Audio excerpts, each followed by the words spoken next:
Digital ज्ञान में आप लोगों का स्वागत है। आज हम जानेंगे कि एनपीएस अकाउंट के पासवर्ड को हम रीसेट कैसे करें, क्योंकि कभी कभी 3 साल क्या होता है कि पासवर्ड हम लोग भूल जाते हैं। ऐसे भी 3 महीने के बाद ये पासवर्ड रीसेट करना ही पड़ता है। तो आइए हम पहले गूगल फॉर्म में चले जाते हैं। गूगल फॉर्म में यहाँ पे हम जाने के बाद एनपीएस टाइप करेंगे। एनपीएस टाइप करने के बाद इसके लॉगिन पर जाएंगे और जब इसके से फर्स्ट वाला जो ऑप्शन होता है उस पर हम चले जाते हैं। यहाँ पे जाते हैं तो एनपीएस का एक पोर्टल पूरा ओपन हो जाता है। जो देखेंगे आगे एनपीएस का पोर्टल ओपन हो गया है और यहाँ पे देखिए कॉलम मिला हुआ है एनपीएस। यहाँ 2 ऑप्शन दिया जाता है, एक एनपीएस एक यूपीएस। तो हम एनपीएस में हैं तो एनपीएस में अपना प्रान नंबर पहले इंटर करेंगे। इंटर करने के लिए तो यहाँ क्योंकि हमें पासवर्ड नहीं पता है तो हम क्या करेंगे, सबसे पहले हम फॉरगेट के पहले ऑप्शन में जाएंगे। एनपीएस चूज करके फॉरवर्ड वाला पासवर्ड में जाएंगे। नीचे फॉरवर्ड का पासवर्ड दिया हुआ है और फॉरगेट ऑप्शन वाला में चले जाते हैं। यहाँ क्लिक करने यहाँ 2 ऑप्शन लिखा हुआ है, एक पर ओटीपी आएगा, एक पर आप क्वेश्चन मार्क होता है। तो जो ओटीपी वाला ऑप्शन होता है सेकेंड वाला, उस पर हम क्लिक करते हैं। क्लिक करने के बाद क्या होता है कि यहाँ पे आपको डिटेल्स भरने पड़ता है। एक नोडल ऑफिस का लिया हुआ है और एक जनरेट ओटीपी का किया हुआ है। दूसरा है कि प्रान नंबर। तो प्रान नंबर हम यहाँ पे इंटर करते हैं। प्रान नंबर जैसे ही हम इंटर करते हैं उसके बाद क्या होता है कि डेट ऑफ बर्थ इंटर करने का दिया जाता है। आइए तो यहाँ से हम डेट ऑफ बर्थ यहाँ पे इंटर कर रहे हैं।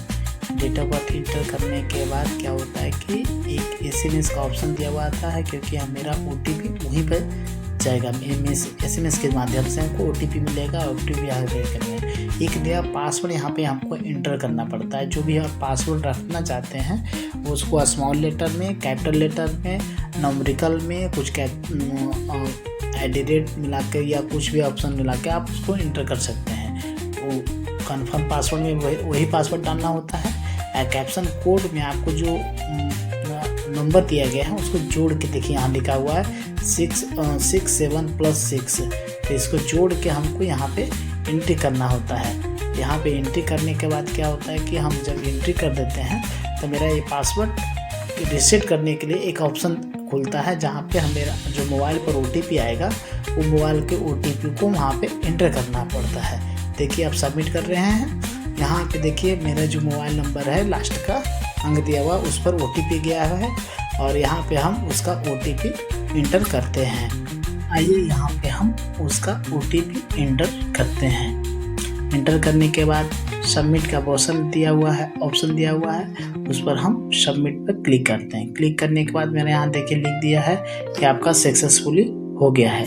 अब हम लॉगिन वाले पेज पर चले आते हैं। यहाँ पे जो हम प्रान नंबर पहले से मेरा सेव है, यहाँ पे हम जो पासवर्ड चेंज किए थे पासवर्ड का एंट्री यहाँ पे कर देते हैं। एंट्री करने के बाद यहाँ जो ऑप्शन कैप्शन कोड डाला गया है उसको कर देते हैं। अंडरस्टूड का जो एक दिया हुआ है लाइन, उस पर क्लिक करके ओके कर देते हैं। अब देखिए मेरा यहाँ पे पासवर्ड ओके करने के बाद मेरा एनपीएस जो अकाउंट है वो ओपन हो गया। यहाँ पे देखिए मैसेज मांग रहा है कि आप इसको एग्री हैं।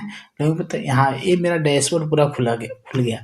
यहाँ पे हम सब कुछ देख सकते हैं अपना कि कितना अमाउंट जमा किए हैं, क्या हुआ है। देखिए हम सेटलमेंट वाला ऑप्शन में हम जाते हैं, यहाँ से हम अपना पूरा देते हैं।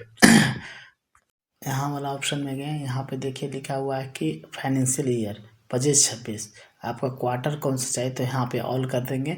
और टीयर 1 ही होता है। टीयर 2 होता है जिसमें आप अलग से पैसा जमा करते हैं। जो गवर्नमेंट एम्प्लॉय है उसका टीयर 1 ही होता है। और यहाँ से मेरा पूरा डिटेल्स बायोडाटा खुल गया।